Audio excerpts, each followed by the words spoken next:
اور حضرت اسماعیل ذبیح اللہ علیہ السلام کو جب حضرت ابراہیم خلیل اللہ علیہ السلام اللہ کے حکم سے چھوڑ کر کعبۃ اللہ شریف کے قریب چھوڑ کر جاتے ہیں، جہاں پر بیر زمزم ہے، زمزم کا کنواں ہے، وہاں پر چھوڑ کر جاتے ہیں، تو ہم دیکھتے ہیں کہ چند کھجوروں کے ساتھ اور پانی کے مشکیزے کے ساتھ ان کو چھوڑ کر چلے جاتے ہیں اللہ کے حکم سے۔ حکم خداوندی یہی تھا۔ تو چند دنوں کے بعد کھجوریں اور پانی کا مشکیزہ بھی ختم ہو جاتا ہے۔ پھر دیکھتے ہیں کہ حضرت حاجرہ سلام اللہ علیہا اپنے بچے اسماعیل ذبیح اپنے فرزند کے ساتھ، اپنے بیٹے کے ساتھ ان کی کیا محبت تھی، اس کو ہم ملاحظہ کرتے ہیں، دیکھتے ہیں۔ دین ہمارا بتاتا ہے ماں اپنے بیٹے، ماں سے اپنے اولاد کی، اپنے بیٹے کی جو پیاس بھوک ہے وہ برداشت نہیں ہو رہی، اور پانی کی تلاش میں کبھی صفا پہ جا رہی ہیں، کبھی مروہ پہ جا رہی ہیں، اور کبھی اپنے بیٹے کو دیکھتی ہیں، لیکن ماں کی مامتا جو ہے وہ بےتاب ہے، بے چین ہے، بے قرار ہے۔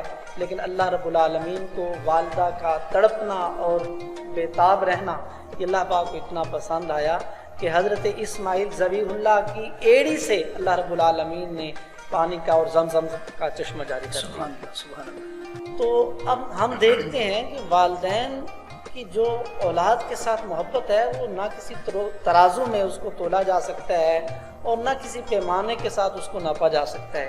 اور پھر آگے ہم دیکھتے ہیں جب کچھ آگے وقت بڑھتا ہے، حضرت اسماعیل ذبیح اللہ علیہ السلام کی جب قربانی کا وقت آتا ہے، مینا کی سرزمین ہے، حضرت ابراہیم خلیل اللہ علیہ السلام ہر امتحان میں ثابت قدمی سے گزر رہے ہیں۔ جب اولاد قربان کرنے کا حکم آتا ہے تو مینا کی سرزمین پر اپنے بیٹے سے مشورہ کرتے ہیں کہ بیٹے اللہ رب العالمین کا مجھے حکم ملا ہے، یا بنیا انی ارا فی المنام انی اذبحک فانظر ماذا تری، اے بیٹے اللہ رب العالمین کا مجھے حکم ملا ہے کہ خواب میں میں نے تمہیں دیکھا ہے کہ اللہ کے نام پر میں تمہیں قربان کر رہا ہوں، تو فانظر ماذا تری، اب بتا بیٹے تمہاری کیا رائے ہے، اللہ کا تو مجھے یہ حکم آ چکا ہے۔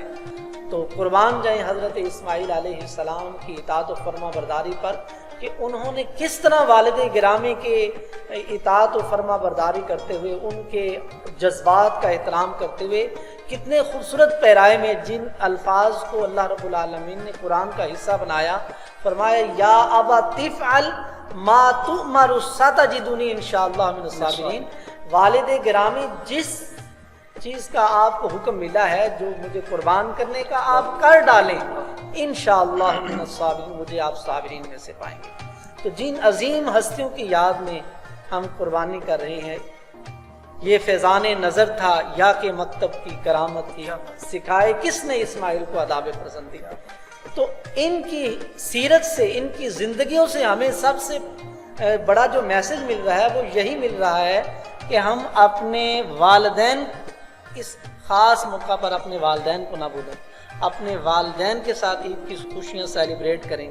اور اگر ہم قرآن میں دیکھتے ہیں یا حدیث میں دیکھتے ہیں کہ والدین کا کیا مقام و مرتبہ ہے، تو اللہ رب العالمین نے نہ صرف ایک مقام پر، قرآن مجید کے متعدد مقامات پر اپنی بندگی کے بعد متصل جو حکم دیا ہے وہ والدین کے ساتھ اس نے سلوک کرنے کا دیا ہے۔ اور حقوق العباد میں، بندوں کی حقوق میں سب سے پہلے، سب سے مقدم جن حقوق کا تذکرہ ہمارے دین میں، قرآن میں آیا وہ وبالوالدین احسانا، والدین کے ساتھ اس نے سلوک کرنے کا ہمیں حکم آیا ہے۔ اور حدیث پاک کا مفہوم ہے، مستند حدیث پاک ہے، حضور علیہ الصلاۃ والسلام کی بارگاہ میں سوال کیا گیا، پیارے آقا احب الاعمال الی اللہ تعالی، اللہ کی بارگاہ میں پسندیدہ ترین عمل کون سے ہیں، محبوب ترین عمل کون سے ہیں؟ تو آقا علیہ الصلاۃ والسلام نے خوبصورت جواب ارشاد فرمایا، الصلاۃ علی وقتہا، نماز کا وقت آ جائے تو فوراً نماز کی ادائیگی کے لیے تیار ہو جانا، یہ اللہ کی بارگاہ میں محبوب ترین عمل ہے۔ پھر سوال کیا گیا، پیارے آقا اس کے بعد؟ تو سرکار نے ارشاد فرمایا اپنے والدین کے ساتھ اس نے سلوک کرنا۔ تو احادیث مبارکہ اور ایک حدیث پاک میں یہ بھی فرمایا گیا، ہما جنتک و ہما نارک، والدین جنت بھی ہیں دوزخ بھی ہیں، اگر اطاعت و فرما برداری کریں گے تو جنت ملے گی، اگر نافرمانی کریں گے تو دوزخ ملے گی۔ ایسا وہ آپ نے بڑی خوبصورت انداز میں حضرت اسماعیل علیہ السلام کا واقعہ ہمیں تفصیل کے ساتھ سنایا کہ کس طرح سے انہوں نے اپنے والد صاحب کی آواز پر لبیک کہتے ہوئے اپنے آپ کو خدا کی بارگاہ میں حاضر کیا. تو کیسا ذرا وہ واقعہ بھی شیئر کریں ناظرین کے ساتھ جو پیارے آقا صلی اللہ تعالیٰ علیہ وآلہ وسلم نے ارشاد فرمایا کہ میں عشاء کی نماز پڑھ چکا ہوتا اور سورہ فاتحہ پڑھ رہا ہوتا عشاء کی نماز اور سورہ فاتحہ پڑھ رہا ہوتا تو میری والدہ محترمہ مجھے آواز دیتی اور میں نماز چھوڑ کر ان کی آواز پر لبیک کہتا. ذرا وہ واقعہ شیئر کریں ہمارے ناظرین کے ساتھ. جی بھائی، آپ نے بڑے ہی خوبصورت واقعے کی طرف اور آقا علیہ السلام کے فرمان کی طرف نشاندہی فرمائی. تو آج دنیا کے اندر انسان کو جو بھی مقام ملتا ہے، جو کوئی عہدہ کوئی اسٹیٹس ملتا ہے، تو فطرتی تقاضے ہیں کہ انسان یہ چاہتا ہے کہ میں اپنے والدین کو بتاؤں، دوست احباب کو بتاؤں کہ اللہ پاک نے مجھے کس مقام پہ کھڑا کیا ہے، اللہ پاک نے مجھے کتنی شان دی ہے. تو حضور علیہ بلا تشبیہ و بلا مثال سمجھانے کے لیے میں بات کر رہا ہوں. آقا علیہ السلام کی کوئی مثال نہیں ہے. حضور علیہ السلام کی زندگی کا جو مشن تھا وہ اللہ کے دین کو عام کرنا تھا، دور دور تک اسلام کی دعوت کو پہنچانا تھا. اب ابتداء حضور علیہ السلام جب اسلام کے پرچم کو بلند کرنے کے لیے نکلے تو بہت کم لوگ آپ کے ساتھ تھے، اور سب سے پہلی دعوت میں سب رشتہ دار چھوڑ گئے سوائے حضرت علی المرتضیٰ کرم اللہ تعالی وجہ الکریم کے. حضرت علی پاک نے حضور کی بارگاہ میں عرض کی، پیارے آقا میں ہر طرح سے آپ کی معاونت کروں گا، آپ کا ساتھ دوں گا. تو حضور علیہ السلام زندگی بھر اپنی دین کی دعوت کے لیے کوشاں رہے، محنت کرتے رہے اور مشکلات کا سامنا بھی کرنا پڑا. لیکن پھر وہ وقت بھی آیا کہ جب ہر طرف دین پھیل گیا اور صحابہ کرام حضور علیہ السلام کی تبلیغ سے، آقا علیہ السلام کی تعلیم و تربیت سے دین کی دعوت کو لے کر بہت دور دراز تک چلے گئے. پھر حضور علیہ السلام کو ایک روز اپنی والدہ کی یاد آئی. صحابہ کرام کے جھرمٹ میں آقا علیہ السلام تشریف فرما تھے. تو اس موقع پر آقا علیہ السلام نے اپنی والدہ کی یاد میں خوبصورت اور تاریخی جملے ارشاد فرمایا کاش کہ آج میری والدہ حیات ہو اور میں اللہ کے حضور نماز میں کھڑا ہو چکا ہوتا، جہاں تک کہ سورہ فاتحہ بھی پڑھ چکا ہوتا. میری والدہ مجھے بلاتی، میں نماز چھوڑ کر اپنی والدہ کی بارگاہ میں حاضر ہوتا.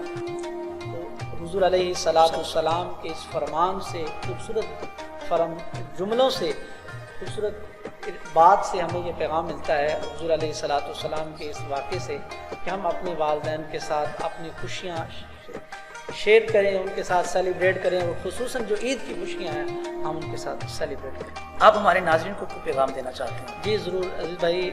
قدر نعمت زوال نعمت کی بات ہوا کرتی ہے. آج انسان کے پاس کوئی نعمت ہے، اس کو اس کا احساس نہیں ہے. جب نعمت چلی جاتی ہے پھر احساس آتا ہے.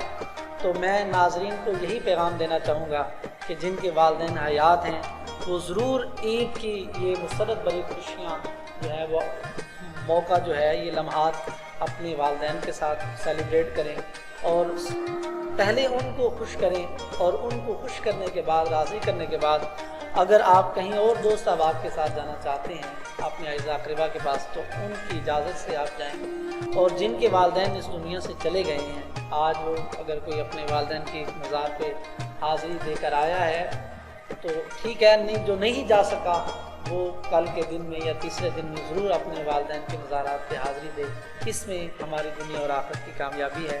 والدین کے حقوق میں یہ ہے کہ جب والدین دنیا سے چلے جائیں ان کے لیے زیادہ سے زیادہ استغفار کی جائے، ان کی بخشش کے لیے دعائیں کی جائیں. تو اس میں ہی انسان کی دنیا اور آخرت کی کامیابی. تو ناظرین، آپ نے قبلہ کاری حضرت نعیمی صاحب کی گفتگو سنی، بڑی محبت بھری گفتگو تھی.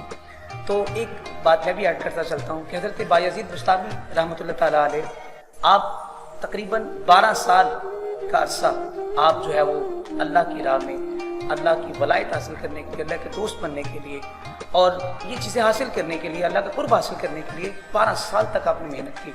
لیکن کیا ہوا، ایک دفعہ خیال آیا کہ میں اپنی والدہ محترمہ سے ملاقات کے لیے جاؤں. تو والدہ کے پاس جب تشریف لائے تو رات گئے، کافی ٹائم گزر چکا تھا. تو والدہ ماجدہ نے اپنے بیٹے سے کہا کہ مجھے پانی چاہیے. تو پانی لینے کے لیے جب آپ گئے تو پانی تھوڑا سا گھر سے دور تھا, تو پانی لے کے جب واپس آئے تو والدہ محترمہ آرام کر رہی تھی, آرام فرما رہی تھی. آپ نے نہ اٹھایا کہ کہیں والدہ کی جو نیند ہے وہ خراب نہ ہو جائے, تو آپ وہ مٹی کا پیالہ جو ہے وہ اپنے ہاتھوں پہ لیے کھڑے رہے. تو کافی دیر تک سردی کا موسم تھا. وہ کچھ دیر کے بعد جب والدہ محترمہ کی آنکھ کھلی تو پوچھا, بیٹا تم کس لیے کھڑے ہو؟ کہا کہ اماں جان آپ نے مجھ سے پانی طلب کیا تھا, تو میں پانی لے کے جب آیا ہوں تو پانی لے کے دیکھا تو آپ جو ہے وہ آرام کر رہی تھی, تو میں نے آپ کے آرام میں خلل نہ ڈالنے کی وجہ سے میں کھڑا رہا. تو والدہ محترمہ نے جب وہ پیالہ اٹھایا تو آپ کے ہاتھوں پہ چپکنے کی وجہ سے آپ کے ہاتھ کے جو ماس ہے یہ تھوڑا سا اتر آیا اور خون تھوڑا سا ہلکا ہلکا بہنا شروع ہوا. تو آپ کی والدہ ماجدہ نے اسی وقت اللہ کی بارگاہ میں ہاتھ اٹھائے اور کہا کہ باری تعالیٰ میرے بیٹے کو اپنا ولی بنا لے, اپنا قرب عطا فرما دے. انہی جملوں کی وجہ سے اللہ تعالیٰ نے ان کو ولایت عطا فرمائی. تو ناظرین, آپ سے التجا ہے کہ آپ بھی اپنے پیرنٹس کو ٹائم دیں, ضرور ٹائم دیں ان کو. یقین سمجھے آپ کے دل کو تسکین حاصل ہوگی. تو اللہ تعالیٰ ہمیں جتنی بھی ہم نے گفتگو سنی, اللہ تعالیٰ ہمیں اس پہ عمل کرنے کی توفیق عطا فرمائے. میرے والدین کو صحت والی عافیت والی زندگی عطا فرمائے, اور دیکھنے والوں کے بھی والدین اگر حیات ہیں تو اللہ تعالیٰ ان کو زندگی عطا فرمائے. اگر اس دنیا فانی سے کوچ کر گئے تو اللہ تعالیٰ ان کو اپنی جوار رحمت میں جگہ عطا فرمائے. تو ناظرین, آپ کو ہماری یہ ویڈیو اچھی لگی ہوگی.